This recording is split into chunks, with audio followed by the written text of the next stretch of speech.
इस्माइल से अच्छा कौन हो सकता है?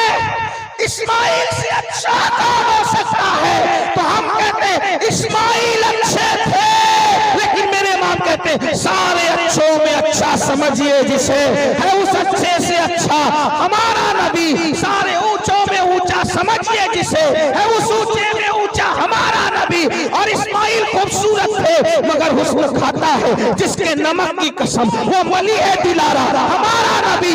और कौन देता है? देने को मुंह चाहिए, देने वाला है सच्चा हमारा।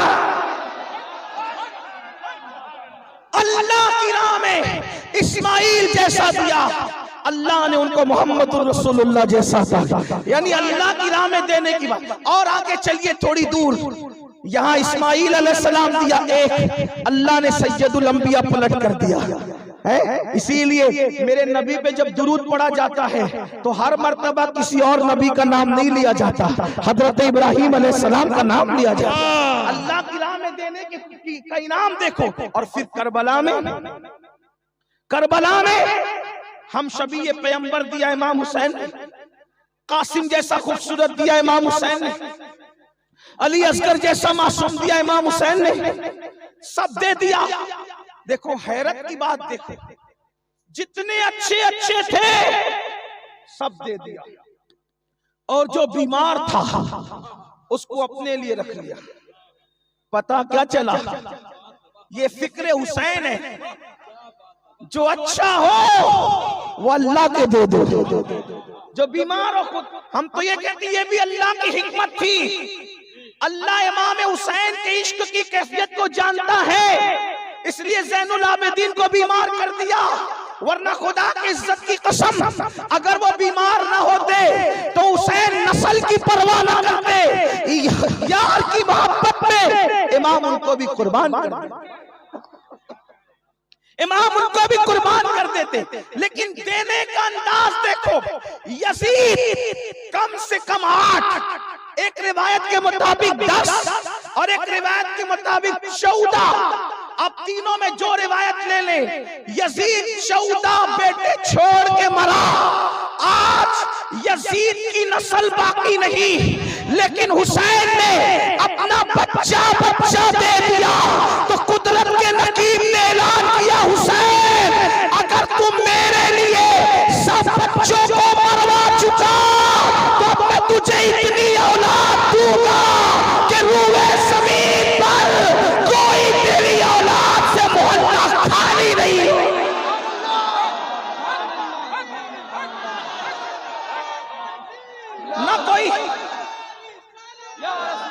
न कोई शेख, या हुसैन, या हुसैन, या हुसैन, या हुसैन, या हुसैन, या अली, या हसन, या हसन। न कोई मोहल्ला खाली रहेगा। देख लो, आले यजीद ढूंढने से भी नहीं मिलते। अगर इसी मजमे में हाथ उठवा लूं कि बताओ सैयद कितने हैं, तो पता चलेगा चारों कोने भी सैयदों से भरे हैं और मिंबर पर भी सादात के चेहरे चमक रहे हैं। और ये तो मोहल्ला है, ये तो जलसा है। फिर उठाकर देख ले, अल्लाह अकबर, बगदाद मोहल्ला में हुसैन पाक की औलाद के गुंबद नजर आ रहे हैं। मदीने मुनव्वरा में औलाद हुसैन के अल्लाह अकबर मज़ारात सैयदा के कदमों में नजर आ रहे हैं। और अल्लाह अल्लाह, ऐ हुसैन तुमने अली अकबर जैसा दिया, तुमने कासिम जैसा दिया, तुमने असगर जैसा दिया, लेकिन हमने तुमको पलट कर मोहम्मद बाकर जैसा, जाफर सादिक जैसा, मूसा कासिम जैसा, अली रजा जैसा, हजरत तकी जैसा, हजरत नकी जैसा, हसन अस्करी जैसा, अब्दुल कादिर जिलानी जैसा, सैयद अहमद रफाई जैसा, मोइनुद्दीन 90 लाख कलमा पढ़ाने वाला गरीब नवाज जैसा, वारिस देवा जैसा, शाह बरकतुल्लाह जैसा, साबिर कलियर जैसा, वारिस देवा जैसा। अल्लाहू अकबर, अल्लाहू अकबर। हमने तुम्हें ऐसी औलाद अता की और क़यामत के करीब किसी की औलाद रहे न रहे, हुसैन तुम्हारी औलाद रहेगी, महदी भी तुम्हारी औलाद में आएंगे, इमाम महदी भी तुम्हारी औलाद में। तो बात अर्ज कर रहा था, अल्लाह की राह में जो चीज दी जाती अल्लाह उससे बढ़ के देता है। इसलिए अल्लाह की राह में देने वाले बनो, वक्त भी दो, माल भी दो, जान भी दो। आप डरे नहीं, मैं कोई चंदे का ऐलान नहीं करूंगा, इसलिए कि ये तमहीद तो चंदा मांगने से पहले की जाती है, लेकिन ये चंदे की महफिल नहीं। मगर हकीकतन कह रहा हूं, ज़कात चोर हो गया आज मुसलमान, ज़कात चोर, इसलिए लोग उसका माल लेके भाग रहे हैं। उसके माल को तबाह इसलिए है, फसादात में दुकानें उनकी जलती है जो ज़कात नहीं देते। हाँ, अगर ज़कात दे दो पूरी दयानतदारी के साथ तो गुर्बत का भी खात्मा हो, अपना माल भी महफूज हो। बहरहाल तो ये बात, मेरा उन्वान ज़कात नहीं, लेकिन बात निकल आई तो कारून, बात जो चल रही थी हुजूर की शान की। तवज्जो फरमाए भाई, आपस में बात न करें, थोड़ा सा इधर देखें, बहुत देर नहीं बोलना है, थोड़ा सा इधर देखें, एक दूसरे की से बात। एक बार दुरूद शरीफ पढ़ने आप, रब्बे सल्ले वसल्लिम दाइमन अबदा अला हबीबिका खैरुल खल्क़। यहाँ आप कोई पैसा लेकर यहाँ नहीं आएगा, यहाँ कोई पैसा लेकर अब नहीं आएगा। देखो आप लोग नजराना देते हो, नजराना लेना और देना दोनों सुन्नत है।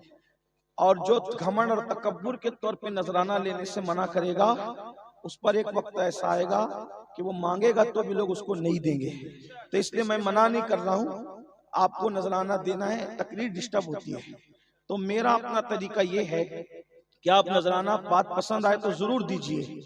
उसका तरीका ये है कि आपकी दो जेब होगी, एक जेब इधर से निकालिए, इधर की जेब में रखिए, या शर्ट की जेब से निकालिए, पैंट की जेब में रखिए। आपको करना ये है, ठीक है? और जितने रख सकते हैं उतने रख लीजिए। फिर उसके बाद सुबह जब हो तो फज्र की नमाज अपने मोहल्ले की मस्जिद में अदा कीजिए, और मेरी तरफ से और आपकी तरफ से वो पूरा नजराना अपनी मस्जिद के इमाम साहब को ले जाकर के दे दीजिए, ठीक है? आपको करना ये है, तकरीर डिस्टर्ब नहीं करना है, आपको करना ये है। हाँ, बाद में फिर आपको जो करना है आप करें, लेकिन कम से कम थोड़ी बात सुन लें। आपका सबसे बड़ा नजराना मेरे लिए ये है कि आप मेरी गुफ्तगू सुन लें, इससे बढ़कर कोई बात नहीं है। एक बार सब मिलकर दुरूद शरीफ पढ़ने, बात आगे बढ़ती है। अल्लाह रब्बु मुहम्मदिन सल्लल्लाहु अलैहि वसल्लम नहनु इबादु मुहम्मदिन सल्लल्लाहु अलैहि वसल्लम सलातन व सलामन अलैका या जद्दल हसन वल हुसैन। तो कारून को ये लगा कि मेरे पास से पैसे बहुत चले जाएंगे, 2.5% बहुत रकम निकलेगी। उसने क्या किया, अपनी ज़कात बचाने के लिए एक फाहिशा, जानिया, नचनिया औरत के पास गया, बदकार औरत के पास, और जा करके उससे कहा कि सुबह महफिल जमेगी। देखो माल की मोहब्बत इंसान को कितना गुमराह करती है। वो कारून कहां तौरेत का कारी था, और दौलत की मोहब्बत में गिरा कितना।